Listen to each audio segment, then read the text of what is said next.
Hi, hello everybody. Welcome to the Learn session to hear about the Crisis Response and Resilience Lab. Just going to wait for a few moments until some of our speakers have joined the call. So please feel free to take a moment to make yourself a cup of tea, get a glass of water, stretch your legs while we wait for some speakers to join us here in the Zoom call so we're ready to go. So thanks for your patience. Just bear with us 2 or 3 more minutes.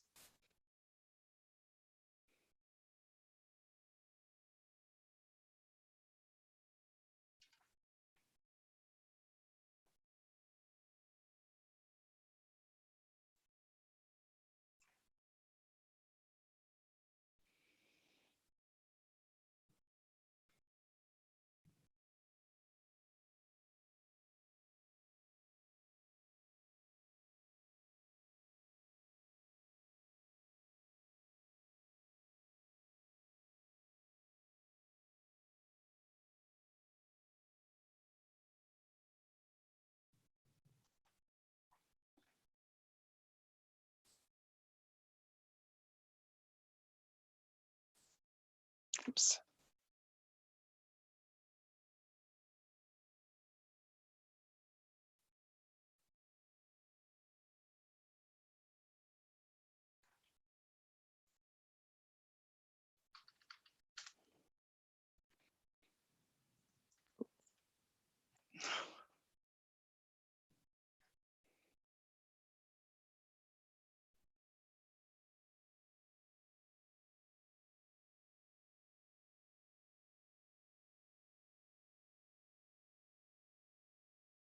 So hi everyone, if you're just joining us, just bear with us a minute while some of our speakers join the call. So feel free to get yourself a drink and just stretch your legs while we just make sure that we've got all the speakers in the right place to start this session. Thank you for your patience.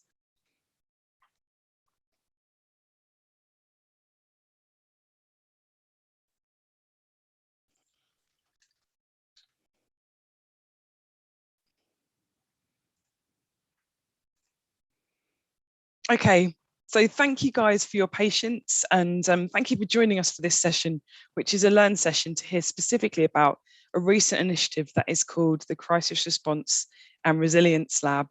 We're really lucky to be joined with some of the participants from the lab today. And so you're going to hear from people from Star Ghana and the DRC Start Network Hub, as well as others about their experience in this initiative. My name's Hannah Reichardt. I'm part of the innovation team at the Start Network platform. And I'm going to be your moderator guide for this session. So thank you for joining us. We're really excited to share some learning about this experience because it's a really unique initiative that we think has never really been undertaken before in the humanitarian sector. As innovation folk, we're really used to dealing with methodologies that are really structured and often drawn out over many, many months. Whereas the Crisis Response Resilience Lab was a really special opportunity to test some radical experimentation in very short, specific periods of time.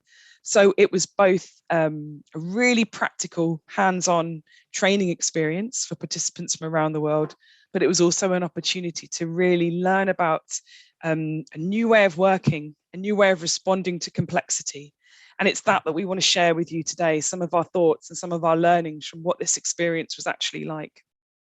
So as I mentioned, I've got a few slides to share with you now, and we're going to hear from 2 teams who participated in the initiative, look at a video that was produced by one team, and then hear also from another colleague before closing. So we're packing a lot into the next 40 minutes, so please bear with us, but there will be time for questions and answers. And actually, if you want to put questions in the chat function, they'll be fed through to me, so I can also make sure that we put your questions to the speakers. So I'll just start. So what we know is that something that is very common analysis across our humanitarian sector is that newsflash, the humanitarian sector is inherently complex. Every single context in which we respond to crises are by their nature highly dynamic, full of interconnected variables, emergent, constantly changing. They are the definition of complexity. There's nothing simple about the world in which we work and the needs that we're trying to respond to. Yet it is increasingly recognised that our tools and our beliefs and the way we structure our work are grounded in creating control, consistency, and simplification. We talk about approaches that span enormously varied geographical contexts, approaches that we roll out in many different countries at once, and we set them up to roll out many months in advance, implement many months in advance, whilst the context continues to develop and change. Our planning and our way of organising ourselves and our funding is based around making things simple, making a high degree of control possible, and creating consistency and replication. And I guess in the start of this whole process, we were asking, is there another way of working? Is there a way of actually accepting that we cannot manage these contexts as if they were simple when they are inherently complicated? And actually, do we need to really face that fact and really own up to the fact that that demands a new way of working? So that was really where we came from when we started this. So the Crisis Resilience and Response Lab was a 2-week radical action-based innovation program for community-led, very much community-focused impact. And it was based on a premise around wisdom of the group, the people who taking part, the collective brains, the collective intelligence that they bring together, embracing experimentation and action learning. So learning by doing, not talking, but learning by actually doing things in reality. So the participants took part in teams, and together they worked to design, test, and practice a different way of working. So they were developing a prototype, something that they would test during the 2 weeks and actually really learn and get feedback in real time about whether something was working. So it was about really making sure that they were thinking about action and being focused on making something practically testable. And it was actually done as a partnership between the START Network, GFCF, the Global Fund for Community Foundations, and Complexity University. So Complexity University were the designer and the implementer of the program, and START Network and GFCF worked together to promote it, to recruit teams, and to contribute to some of the thinking around what the design of the program needed to look like. And at the core of the whole idea was this idea that it's learning as systems change and movement building. So how is it that we actually can change systems by learning together and building together? So in the end, we had 13 teams participating from around the world, and they were testing prototypes across an enormously diverse range of themes. And here are some of them that you can see listed out in this slide. So we had everything from responding to water shortages facing pastoralists in Somalia, from looking at peace building activities with community leaders, looking at employment opportunities for young women in India. There was an enormous range of activities, and all of these prototypes were with the community front and center. What do they need? What's their feedback? What's their experience of this prototype? It was really making sure that we were not developing and thinking in abstract terms, but we were very much testing out any assumptions and ideas we made at the ground level with people who were genuinely affected by crises. And we had some fantastic feedback and range of experiences shared with us by participants. And you're going to hear from a few participants in just a moment. We heard from many that said the whole experience was as much about unlearning as it was about learning something new, about challenging yourself to think that there's a different way possible, and that actually many of the ways we work that we treat as the only way are based on assumptions that actually can be challenged and aren't fit for purpose in a complex world. We heard from participants who told us that the space and the time that the lab created was just an opportunity to have brand new conversations and make new connections that hadn't been possible before. And it helped them to find ways of really getting stuck as an experience and finding ways to create breakthroughs. So a wide variety of different experiences, some of the feedback was very much about the prototypes themselves, but actually lots of it was about the journey that individuals went through and teams went through, and those moments of deep challenge that people felt and how they kind of moved beyond that. And this is just a map showing you from the different, all the different teams that took part and where they were based around the world. So it was genuinely a really rich global mix of different participants. And so it's at that point I would love to pass over to the Star Ghana team, Rita, Eunice, Firuza, Tarasai, Shevonna. I'd love for you guys now to share with us some of your thoughts and experiences. And I think you're going to tell us a bit about the prototype that you worked on and how that went. I'll stop sharing my screen I don't know if one of you has slides you want to share. Okay, that'll be fine. Let me just pull up the slides. But I'm Shevonna, and I'll be presenting on behalf of the Star Ghana teams. Like Hannah rightly said, Star Ghana, we're in Ghana, in West Africa. And then we basically work around active citizenship and promoting local philanthropy. We want to just create avenues for citizens to be able to use their voice and their agency to help development in the country. And so when the crisis lab came up to us, it was a new challenge. It was something we hadn't done before. For 2 weeks, we had to go and like rack our brains and bring up something. But we took upon the challenge, and then we worked on it. So currently we are running a number of projects as the foundation. I don't know if I'm able to share my screen now. You should be able to, Shevonna. I think so. Okay. Just a moment. Okay, great. Found it. All right. Great. Okay, great. So one of the projects we decided to use for the crisis lab was a project we're running in the northern region, in the northern part of Ghana. Now, in the northern part of Ghana, we have about 5 regions. And then one of the issues that they're really facing is the issue of perennial flooding. And so every year there are continuous floods that happen. And there are a number of drivers and a number of reasons for it. First is generally because of the topography of the land. It's a bit flat, it's very low elevated.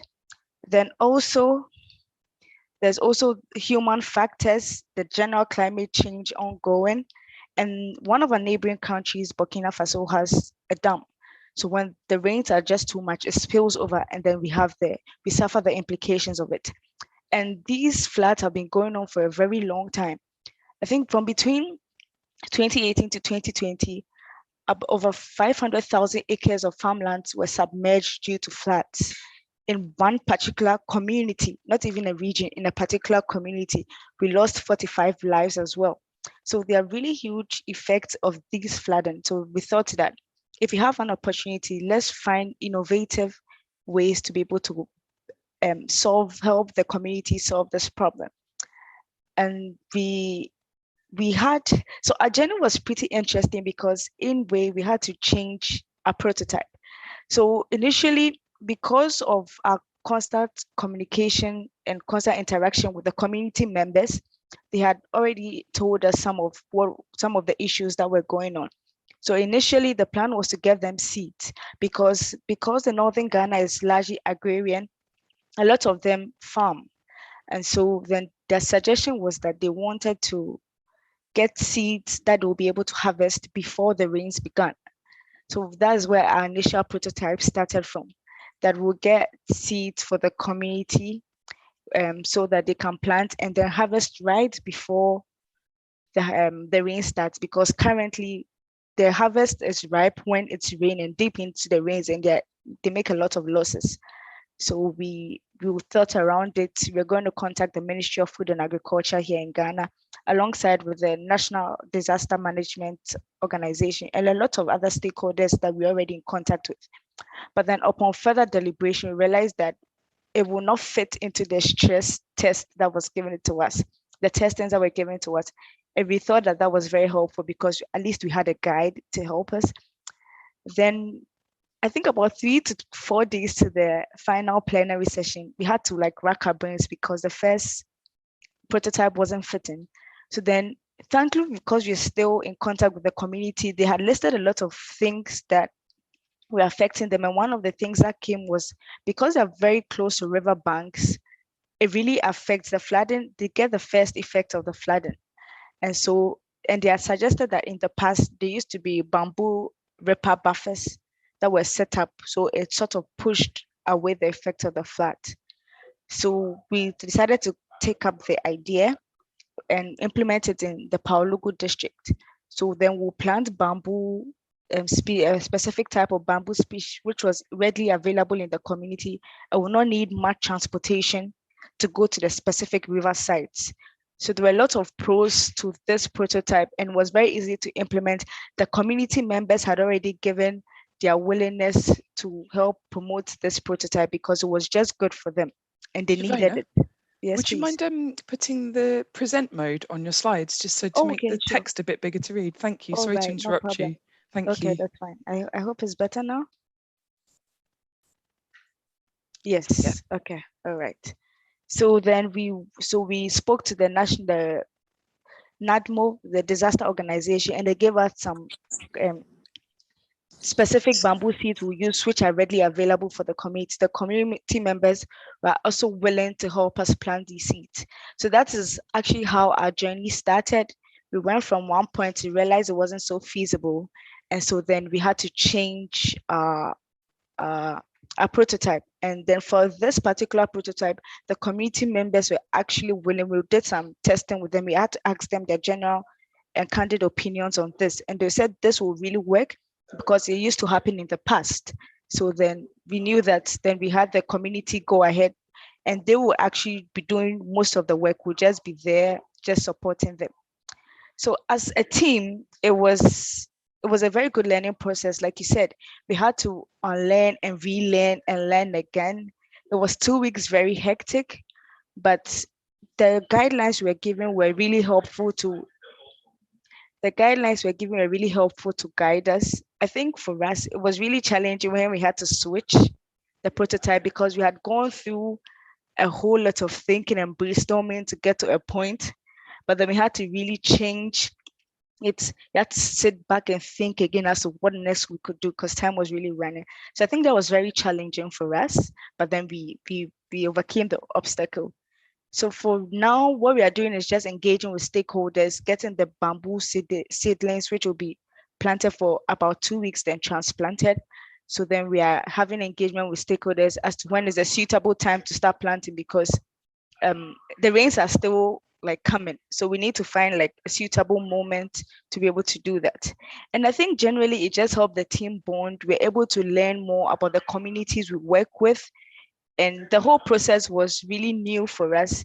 Even though it was very hectic, we really enjoyed it and we really learned a lot. So that's the journey for Star Ghana, well, how we started and where we are now. Thank you. Thank you so much, Shevonna. That really gave us a really good overview of what happened and how much you achieved. I'm astounded by how much you achieved in 2 weeks, but it really demonstrates what's possible when you can really make the space and set quite a big ambition for something you're doing. We have a question from an audience member for you, Shevonna. The question is, bamboo planting is used by many countries to prevent riverbank erosion. How is this model different from other models? So what specifically did you adapt maybe about this technique? Okay, so the what was adapted was there's a particular species that the so because we had consultations with some stakeholders like the community district assemblies, they already have like a structural like plan that will be used would use to plant the bamboo seed, but it's mainly to create a buffer so that is to create a buffer along the river banks. So it's a bit distinct because the community it's peculiar to that particular community. They have their own what's the word? They have their own gradients and the particular measurement they're going to use to plant these bamboos, which would take over a year, about a year and a half to two to be able to like grow and develop where it can be used as a buffer. So it's a bit distinct because first of the bamboo species is really peculiar to that particular region, but also I think that is really important to measure how the community is not just we going to do something for them, but the community is actually like spearheading the the planting and even the transplanting of the bamboo species. So yeah. Thank And you. Rita could add anything. if she has Hello. to. Hello. Yeah, this is Rita, Star Ghana Foundation. So to add to what Shevonna has said, we also know there's this organization by name Water River Authority, and they have actually used this type of bamboo along major rivers in the southern sector, and it has really yielded good results in terms of even the economic aspect of the bamboo. As you see in the slides, the first picture shows what the bamboo sticks can even be used for. So it also has its economic side where the people can actually benefit from in terms of doing some other, taking on some other interventions, such as these bamboos can be used to make beautiful baskets and all that, and people can actually earn some income from that. So for this model, what we know is that VRA, Volta River Authority, has actually used this bamboo. It takes a shorter time to grow, and then also it has multiple economic benefits. And so that is why we chose this particular model. Thank you. And I guess what you were able to do was to really do some testing at a scale that you could manage before you think about what happens next. So have you guys got further plans that you would like to develop for this prototype? And what comes next for you? Yeah, so what we're thinking is now that we are engaging some other treaty bearers, such as the Ministry of Agric, and we are also working with NADMO, National Disaster Management Organization. They are in charge of disasters and also in charge of floods. And so we are working with them together with the community to actually get the bamboos. Though they are in the community, we also envisage that there will be some kind of financial commitment to be able to get this done. And so we are working with these stakeholders to see how best to get these bamboos to the community, for the community to actually plant them. We, as Star Ghana, our ways of working, we don't really do direct community engagement or direct community implementation. But with this, you would realize that it is more of a direct community implementation. So we are also speaking with management on how best to support this process to be able to get these bamboos to the community and actually support the communities to take this through. We see this as a very good prototype, because if we are successful in that particular community, we believe that there are so many other communities that are affected by the same situation, and we can use this as a case study to get more communities involved in using the bamboo to serve as a buffer. Wonderful. Thank you, Rita. Thank you, Shevonna, for sharing your journey. Loads to think about there. And I think you just embraced the opportunities so wholeheartedly. It's really lovely to see how much you managed to achieve.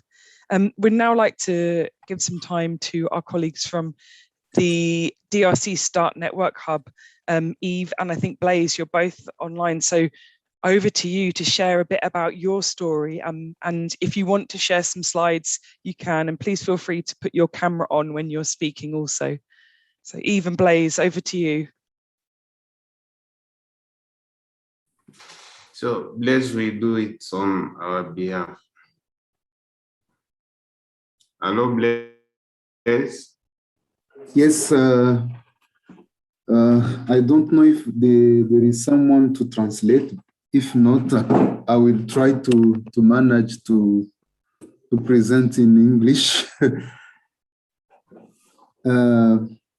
We work about a prototype. I'm going to share my screen.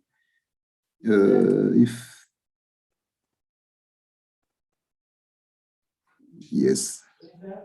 Just share. I can. You have my screen, please? We can see it, Blaise. That's great. Okay, yeah. We try to work about a prototype about resilience tools, how we can measure the resilience and to identify factors of resilience among households living in high-risk area in the DRC, especially in the town of Goma. And the team, it was a large team of members of the hub of Start Network in DRC. And it was a nice team. We worked together, and we identified that in the problem in our prototype, it was that there is many projects realized in the DRC, and there were also projects about the resilience. And to talk about just something about the region of the eastern region of DRC, it is an area where there is natural disaster like volcanoes and flood, also conflict, and many people they are obliged to move from another places where there is peace. And to support the local community teams where in the PowerPoint where is written CRC, it means Cellule d'animation communautaire in French. It means like a small team of local leaders which try to aware the population, and they work with households, and we try to understand which are the factors that can be used to measure the resilience of households in order to help this team of local leaders to be aware about these factors of resilience, so that when they are talking with the household members, they can use this term and to try to understand how projects can be made about improving these factors of resilience. And we learn in our team that first, we have a lack of equivalent of the word resilience in the local language. We realize that it's difficult even for the leader of communities and also some even stakeholder who work in the disaster risk management to understand in the local language the word resilience. So if someone can even have a word in his own language to explain what is resilience, the population try to express it as a behavior, for example, or attitude, and they lead resilience, for example, to the attribute of a community in face of a crisis. And for that, some members of household try to face a problem of disaster, for example, volcanic eruption, by reflex without knowing exactly what is meaning of resilience. And for that, we try to understand how the local community doesn't have that notion, the idea of resilience. We need to work together with them to understand exactly what is the meaning of resilience in the local language, and what is the factors of that resilience, and how we can develop the resilience capacities of household.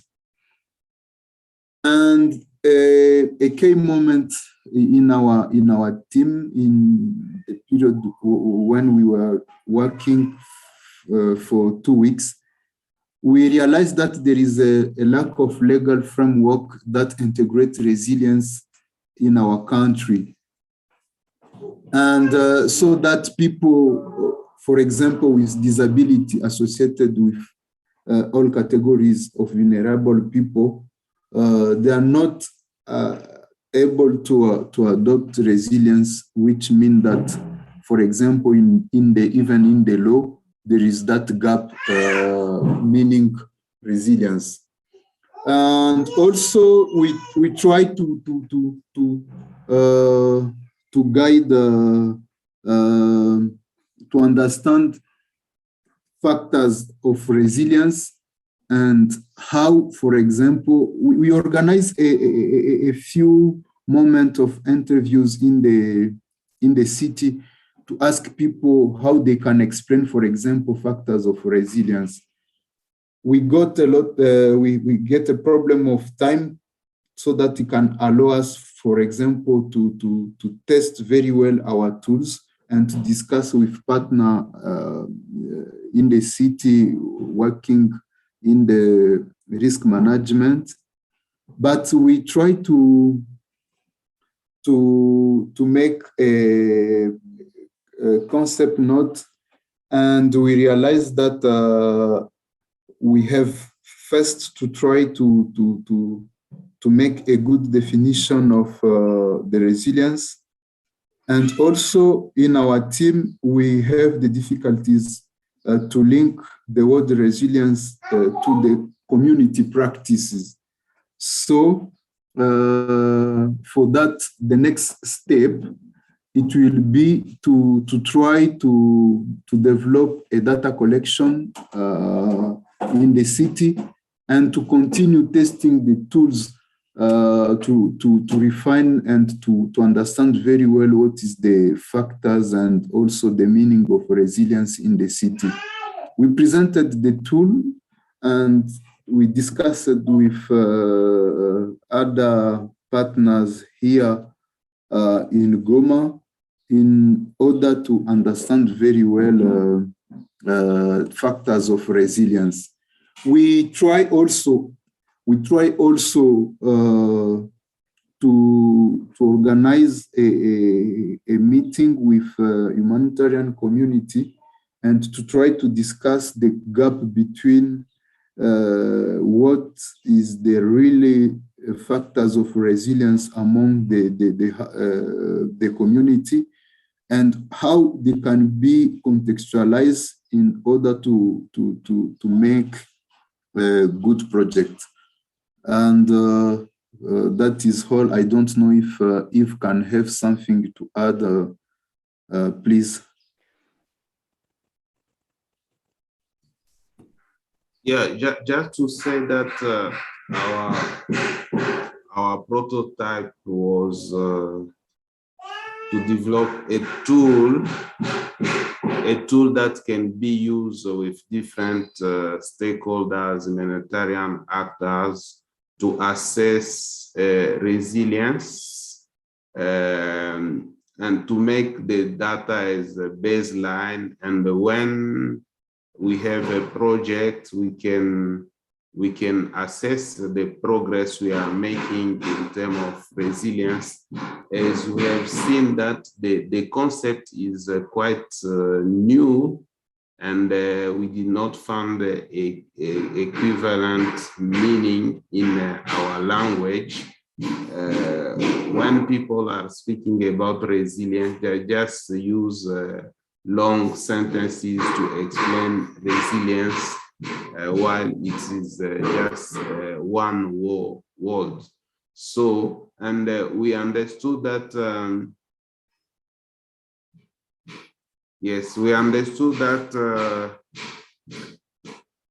maybe the many actors are using the concept that the community do not really understand, and the recommendation is to have a bottom-up process rather than having a top-down process. Thank you.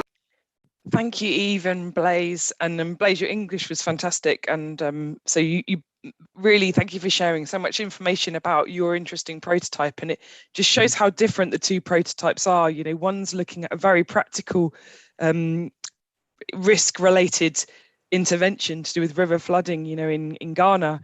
And the DRC one is really targeting an entire kind of conceptual framework that we think about in the humanitarian space, and how to test around a different way of thinking about it and the kind of language we use. And it really good way of demonstrating the breadth of just different things that were being challenged in this lab.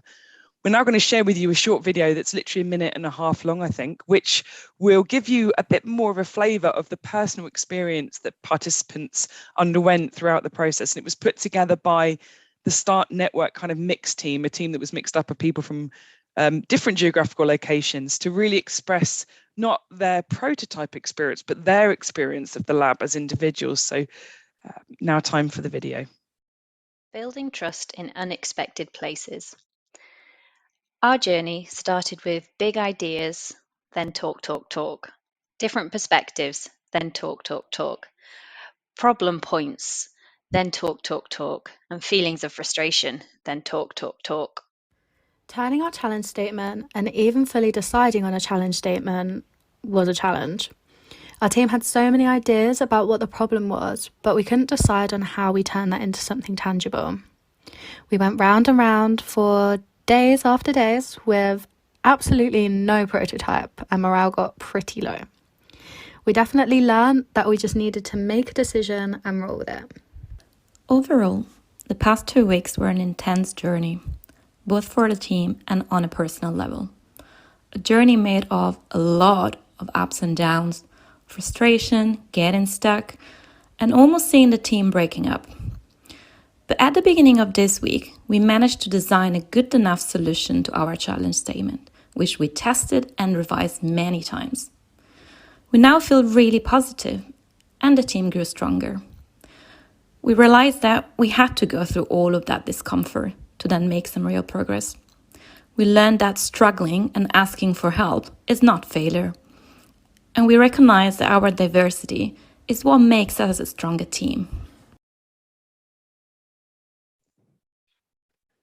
So hopefully that gave you a flavour of, you know, the kind of personal journeys that people went through in that 2-week experiment of the lab. You know, it's much about just the discomfort that you feel when faced with really different kinds of tools and techniques, and how you overcome that discomfort as a team and really work through those stuckness experiences, which I think the video captures really perfectly.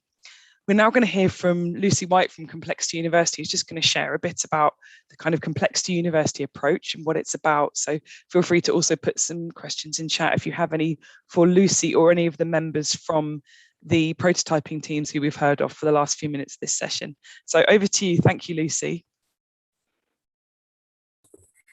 Hey, Hannah. Hey, everybody. Thanks for inviting me. And yeah, I've really enjoyed hearing back again from the two teams. It's just sort of taken me back a little bit to the whole experience and the journey that we went on together. So, I mean, from the beginning, partnering with, you know, with START Network and the Global Foundation for Community Funds, the Global has been, you know, it's been a step into a new area of challenge for us. So we've been working in 10 areas of challenge across the globe. So 10 and 10 work on complex challenges in 10 different areas. And the first of the one we've been working on is climate change. So we have something called the Gigaton Challenge, which is bringing teams together around the world to tackle the climate crisis. So they're working collectively on how do we reduce 1 billion tonnes per year for the next 10 years. So this is bringing teams together around what I would say is more of a, it's like a numerical target. So there's actually a number and there's sort of a shared goal in that way that we work towards. Whereas here the teams were setting their individual challenges within their local contexts. So whilst we're working with sort of shared aims across the sector, we're also working on a contextual local basis. So bringing the approach of tackling complex challenges from that sort of global collaborative level down to the local level is always sort of a matter of taking a process and then adapting it contextually and being responsive to the local needs. So we began with 13 teams, and the teams each set their individual challenge statements and then worked towards those with their coaches over 2 weeks. And what was really heartening was to see how the teams would just embrace a completely new way of working. So prototyping requires us to work within the parameters that we've set. So for example, we set a 2-week parameter and they set themselves a target within those 2 weeks. And of course, we're used to working on much longer timeframes when working on some of these challenges. So to identify and tackle a challenge in that 2-week timeframe in itself is quite a big sort of ask to get your head around. And the way that the teams jumped into that and quickly moved into action, quickly moved into identifying solutions that would work for them, and sort of hearing about the planting, you know, understanding that you have an idea and you go out and test it quickly and you get that feedback pretty quickly on what's working or what's not working in your local area, rather than waiting until you have this very developed plan and getting feedback at that stage. So getting that early feedback and then being able to let go of the prototype and come up with something that is going to work better based on that feedback that they've received was a real sort of shift in mindset. And it was really amazing to see the teams embrace that. And also to struggle through the sort of individual and team challenge of doing something in a completely different way. And of, you know, not necessarily knowing how it was going to turn out, not knowing how they were going to reach their target in the 2 weeks, but sort of being willing to be adaptive and reflexive as they went through was really amazing. So we're looking forward to having some of the teams join us for taking a deeper dive into our approach to complexity and some of the sort of theoretical background of that. And some of the teams will be joining us next week for that. And yeah, looking forward to see how the journey continues and how some of these projects go forward. Some new prototypes might come out of this learning experience and hopefully to working with more teams in the future. Thanks, Hannah. Thank you, Lucy. That was really helpful, and to place what we did in the wider Complexity University programme. And as you say, there's some of the participants are taking part in a deeper dive into some of these methodologies, and we're still exploring what comes next for us working with GFCF and Complexity University to see if this experiment is something that we should continue. And I think the overwhelming feedback from people is that it is, and it's something we should continue to explore. You know, ultimately, humanitarian contexts are certainly not going to get any less simple in the future. We know complexity is going to increase. Climate change intersecting with all sorts of different types of hazards that we respond to will only bring greater complexity. And we really have to have an honest reflection about whether our approaches and the philosophy by which we apply them, whether it's fit for this world and fit for a complex set of challenges. And if not, how can we really meaningfully test and look at different ways of working? So this is what we think is this, we think this kind of way of testing our abilities and learning new skills is really going to be critical for upskilling us for the world in which we work in. So expect more from us on this. There's also a session on Thursday where we're looking at radical experimentation and its role in system change, which is obviously directly connected to what we were doing with the Crisis Response and Resilience Lab work, where we'll hear from 3 different speakers who are experts in sort of thinking about complexity in a different way. So please feel free to join us on that Thursday session as well. Recording stopped. So just want to thank everyone for their time, for the speakers, Shevonna, Rita, Blaise, Yves, Lucy. We really appreciate you guys giving us your time this morning and sharing with us your journeys and your experiences, and sharing with everyone who's joined us in this session. So thank you so very much. And I'll leave it at that. So thanks everybody, and enjoy your next upcoming sessions in the Assembly. Bye now.